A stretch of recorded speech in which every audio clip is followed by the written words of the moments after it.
बिस्मिल्लाहिर्रहमानिर्रहीम। Dear students, अस्सलाम वालेकुम।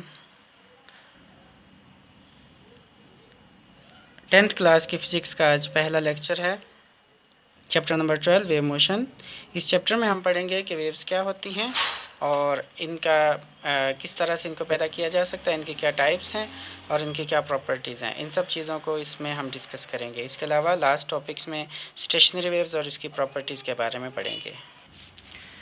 चलें आज का लेक्चर शुरू करते हैं। वेव मोशन क्या होती है, देखें। इसमें सबसे पहले इसका इंट्रोडक्शन है कि आपने देखा होगा बच्चे अक्सर तालाब के किनारे, पानी के किनारे बैठे हुए तालाब में पत्थर फेंकते हैं और उससे जो वेव्स पैदा होती हैं उससे वो लुत्फ़अंदोज़ होते हैं।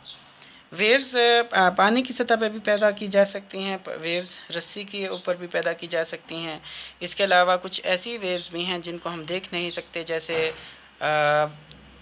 मोबाइल की वेव्स होती हैं जिसके ज़रिए हम कॉल्स वगैरह या इंटरनेट यूज़ करते हैं, उसको रेडियो वेव्स कहा जाता है। ठीक है। इसके अलावा एक्स रेज़ होती हैं जिससे ब्रोकन बोन्स का पता चलाया जा सकता है, ट्यूमर्स वगैरह या जो बॉडी के अंदर बुलेट्स वगैरह होते हैं उनका पता चलाया जा सकता है। तो वेव मोशन क्या होती है, इसका एक एक्सपेरिमेंट हमें यहाँ पे गिवन है कि अगर हम लोग एक पेंसिल के एक सिरे को किसी भी टब के अंदर पानी भर के उसके अंदर जब डिप करेंगे, ऊपर नीचे अप एंड डाउन मूव करेंगे, तो इसके अंदर रिपल्स जो हैं वो हमें नज़र आएंगी। ये रिपल्स यानी जो इसकी उभार पैदा होंगे या इसके अंदर वेव्स पैदा होंगी, ये वेव्स यहाँ से उस जगह तक मूव करेंगी। जब हम पानी के अंदर पेंसिल को ऊपर नीचे मूव करेंगे तो ये वेव्स एक पॉइंट से दूसरे पॉइंट तक मूव करती हुई नज़र आएंगी। इसमें क्या होता है, जब हम पेंसिल को ऊपर नीचे मूव करेंगे, पेंसिल हमारी अप एंड डाउन मूव करती है। अप एंड डाउन मूवमेंट को हम वाइब्रेटरी मोशन कहते हैं। ये वाइब्रेटरी मोशन की वजह से पानी के जो पार्टिकल्स हैं, पानी के मालिक्यूल्स हैं, वो भी वाइब्रेटरी मूव करते हैं और इस तरह ये डिस्टर्बेंस एक जगह से दूसरी जगह ट्रांसफ़र हो जाता है। नेक्स्ट पेज पे चलते हैं। नेक्स्ट पेज पे एक्सपेरिमेंट नंबर 2 हमें गिवन है। इसमें लिखा हुआ है कि एक आपने स्ट्रिंज लेनी है, एक रस्सी लेनी है और उसके ऊपर मार्क कर लेना है 2 डिफरेंट पॉइंट्स के ऊपर डिफरेंट कलर्स के साथ। एक सिरे को आपने अटैच कर देना है स्ट्रिंज को किसी हुक के साथ, यानी जो दीवार में हुक लगा होगा उसके साथ, और दूसरे सिरे को हम हाथ में पकड़ेंगे। जब हम लोग अपने हाथ को अप एंड डाउन मूव करेंगे, ठीक है, तो वेव्स जो हैं वो इसमें इस तरीके से पैदा होती हुई नज़र आएंगी। ये वेव्स एक फॉर्म से एक मीडियम के एंड से दूसरे मीडियम तक ट्रांसफ़र होती हैं और वाइब्रेटरी मूव करती हुई ये वेव्स एक जगह से दूसरी जगह जाती हैं। ठीक है। तो इस एक्सपेरिमेंट से भी हमें ये पता चलता है कि जब हम लोग कि वेव को पैदा करने की कोशिश करते हैं रस्सी में, तो हम असल में रस्सी को या स्ट्रिंज को डिस्टर्ब करते हैं, जिसकी वजह से स्ट्रिंज के जो पार्टिकल्स हैं वो मीन पोजीशन के up and down bar bar move करते हैं और ये डिस्टर्बेंस एक जगह से दूसरी जगह ट्रांसफ़र हो जाता है। वेव मोशन की डेफिनेशन क्या है? वेव मोशन किसी मीडियम में जनरेटेड डिस्टर्बेंस का नाम है, जिसकी वजह से पार्टिकल्स ऑफ मीडियम रिपीट करते हैं अपने टू एंड फ्रो मोशन अपनी मेन पोजीशन के इर्द गिर्द, और इस तरह ये डिस्टर्बेंस एक जगह से दूसरी जगह ट्रांसफ़र हो जाता है।